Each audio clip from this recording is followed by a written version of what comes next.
Non, il n'était pas là, ni au funérarium, ni à l'église de la Madeleine. Ce jour-là, la France entière avait les yeux rivés sur le cercueil blanc de Johnny Hallyday, mais l'absence d'un homme a pesé plus lourd que toutes les présences, celle de Jean-Jacques Goldman. L'artiste préféré des Français, celui dont les chansons avaient accompagné toutes les générations, n'avait prononcé ni mot ni larme, un silence immense, presque religieux, qui a traversé les écrans et les consciences. Pour certains, c'était une trahison, pour d'autres, un acte de pudeur, mais tous s'accordaient à dire que ce mutisme cachait quelque chose. 8 ans plus tard, en 2025, Goldman parle enfin. Devant les caméras de France 1, il murmure simplement « Nous étions de 2 planètes différentes ». Une phrase brève, mais chargée d'un monde. Derrière ces mots, il y a la reconnaissance d'une distance, mais aussi d'un respect inaltérable. Johnny, le feu. Goldman, l'ombre. 2 façons de vivre la musique, 2 rapports à la gloire. Le premier brûlait tout ce qu'il touchait, le second disparaissait derrière chaque note. Cette parole tardive ravive des souvenirs enfouis. Pourquoi avoir attendu? Pourquoi ce silence si long, si lourd? Certains y voient la pudeur d'un homme blessé par le spectacle du deuil. D'autres devinent une réflexion plus profonde, celle d'un artiste qui a toujours refusé que l'émotion devienne un produit. Depuis des décennies, Goldman incarne cette idée presque subversive dans un monde d'excès, ne pas tout dire, ne pas tout montrer, et surtout ne jamais confondre la sincérité avec la mise en scène. Ce soir-là, les téléspectateurs redécouvrent un homme dont le retrait n'est pas une fuite, mais une fidélité. Fidélité à une certaine idée de l'art, celle où les mots comptent seulement quand ils sont nécessaires. Son visage marqué par le temps, sa voix calme, presque fragile, redonne chair à une figure que la France croyait perdue. En brisant le silence, Jean-Jacques Goldman ne fait pas un retour. Il accomplit un geste de vérité. Car parfois, il faut s'effacer longtemps pour que la parole retrouve son poids. Jean-Jacques Goldman est né le 11 octobre 1951 à Paris, dans une famille façonnée par le courage et la pudeur. Son père, Alter Mojżesz Goldman, juif polonais rescapé de la guerre, fut un héros de la résistance française. De lui, Jean-Jacques hérite le goût du silence et le sens du devoir. Sa mère, Ruth Embrun, infirmière d'origine allemande, lui transmet la bonté tranquille, cette capacité rare de voir le monde sans cynisme, mais derrière cette cellule familiale empreinte de droiture, une tragédie va tout bouleverser. L'assassinat de son frère aîné, Pierre, militant d'extrême gauche, en 1979, ce meurtre, resté sans explication claire, scelle pour toujours son rapport douloureux à la lumière publique. Ce drame intime, Goldman ne le commentera jamais ouvertement. Mais à travers son œuvre, on sent la cicatrice. Ses chansons, souvent empreintes de nostalgie et de retenue, disent la difficulté de croire encore dans un monde abîmé par le bruit et la haine. Il suffira d'un signe. Envole-moi, comme toi. Derrière les refrains fédérateurs, il y a toujours ce regard d'enfant blessé qui cherche la beauté dans l'humilité. À l'école, il se distingue peu. Au lycée François Villon, puis à l'ESCP, il étudie sagement. Sans ambition spectaculaire, il aurait pu devenir un cadre ordinaire, un homme de chiffres et de bureau, mais la musique le rattrape comme un hasard du destin. En 1975, il rejoint le groupe Tai Phong, formation franco-vietnamienne aux accents progressifs. Leur univers psychédélique contraste avec sa simplicité naturelle, mais Goldman y apprend l'essentiel, la rigueur, la fraternité, le sens collectif. C'est pourtant seul qu'il trouvera sa vraie voix. En 1981, il suffira d'un signe, envahit les ondes et marque le début d'une ascension fulgurante. Loin des paillettes, il impose un style sincère, presque modeste, mais d'une puissance émotionnelle rare. Sa musique parle à tous, ouvriers, étudiants, parents, enfants. Dans une France qui doute, Goldman devient le miroir apaisant de ceux qui croient encore à la droiture, et derrière chaque note, chaque mot plane l'ombre du frère disparu, celle d'un passé qu'il a juré de transformer en musique plutôt qu'en colère. Ainsi se forge la légende d'un homme discret, né de la douleur, mais tourné vers la lumière, qui n'a jamais confondu le succès avec la gloire, ni la pudeur avec la faiblesse. Les années 1980 font de Jean-Jacques Goldman une icône nationale. À contre-courant des vedettes tapageuses, il incarne une France simple, laborieuse et sincère. Ces chansons deviennent des hymnes populaires.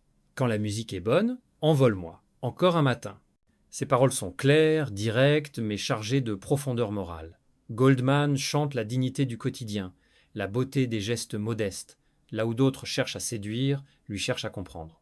Son succès est fulgurant, mais sa modestie demeure intacte. Toujours la même chemise, le même ton calme, la même absence de scandale.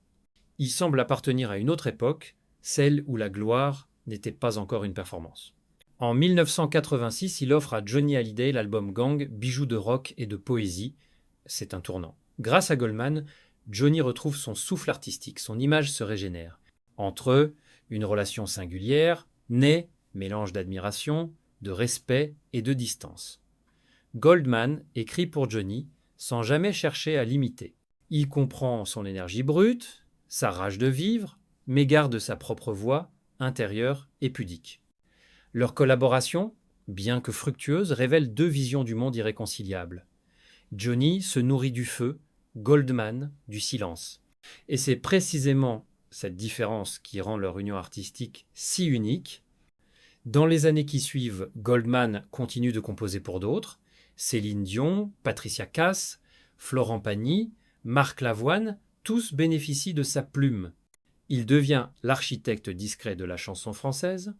Derrière les succès planétaires, un homme qui fuit les projecteurs, il refuse les tapis rouges, décline les interviews et garde toujours la même ligne, chanter vrai, vivre juste.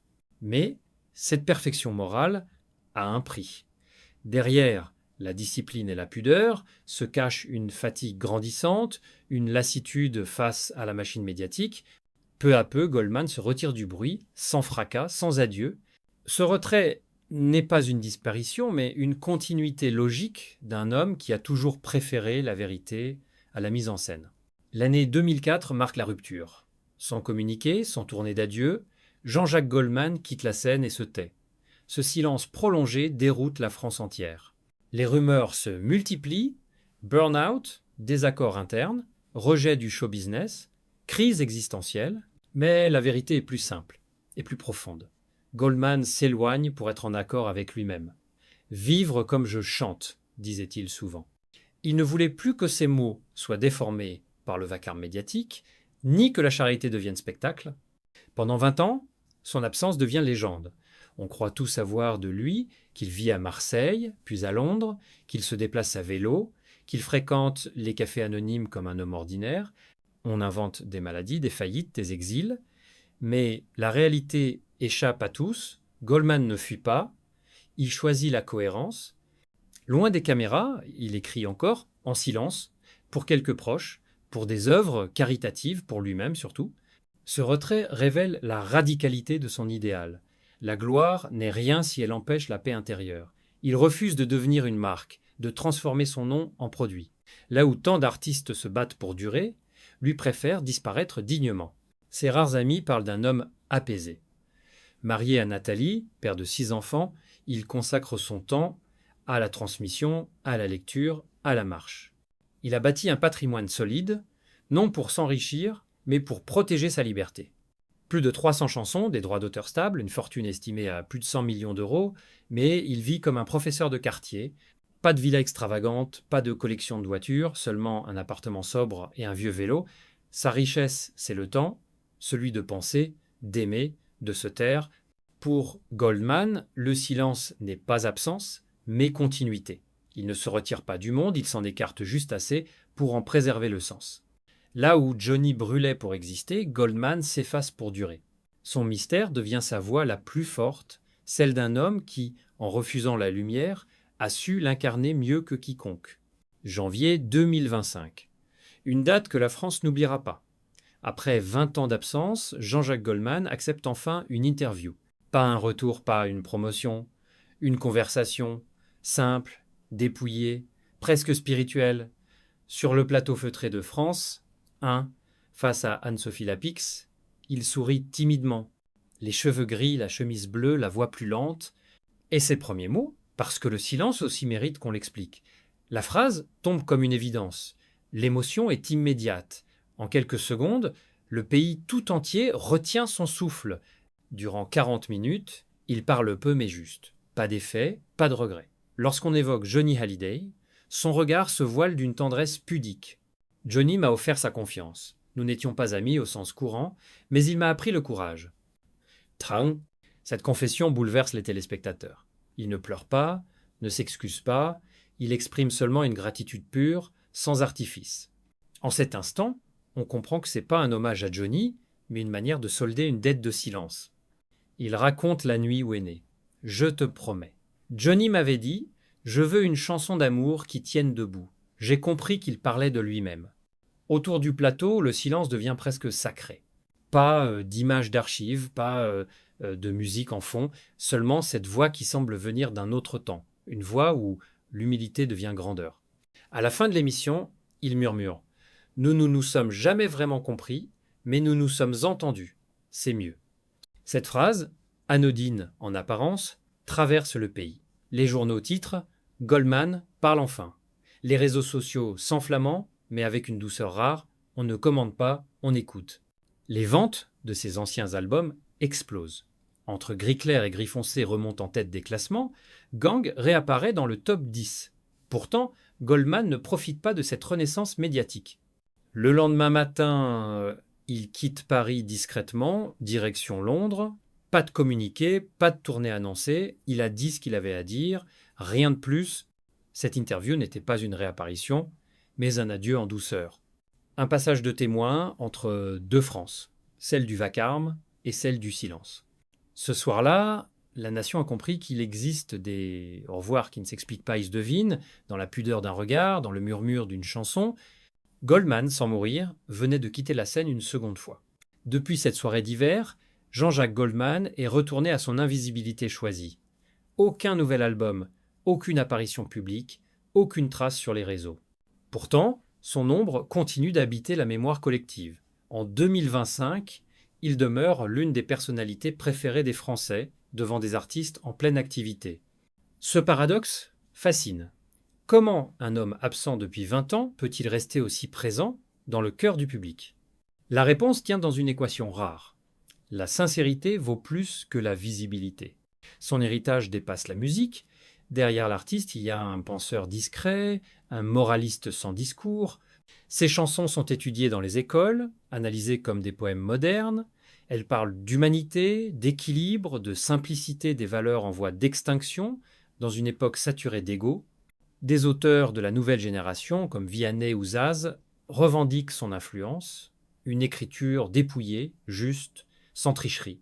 Goldman, lui, observe tout cela de loin. Sans intervenir, il a toujours considéré que les chansons ne lui appartenaient plus une fois qu'elles avaient touché le public. Peut être des chansons utiles, le reste ne m'appartient pas, a-t-il confié en 2025.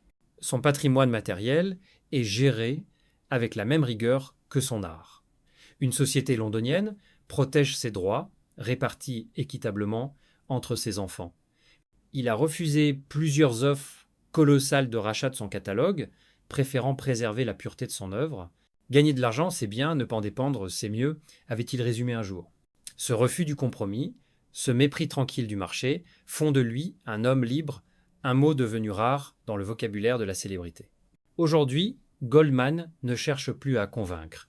Son silence, paradoxalement, parle encore. Il dit la fidélité, la cohérence, la résistance au vacarme. Là où tant d'artistes veulent survivre à leur mort, lui a choisi de disparaître vivant. Et c'est peu être cela, le vrai génie, savoir s'effacer au moment juste pour que la musique, elle, ne s'éteigne jamais. Jean-Jacques Goldman, poète du silence, a traversé la gloire sans jamais s'y perdre. De l'enfant marqué par la guerre et la mort de son frère, à l'auteur des hymnes les plus populaires de France, il a toujours choisi la retenue plutôt que le tumulte. Son départ en 2004, puis sa brève réapparition en 2025, ont scellé son mythe, celui d'un homme libre, fidèle à sa pudeur, qui a transformé le succès en effacement et la lumière en cohérence. Aujourd'hui encore, son silence parle plus fort que tous les bruits du monde.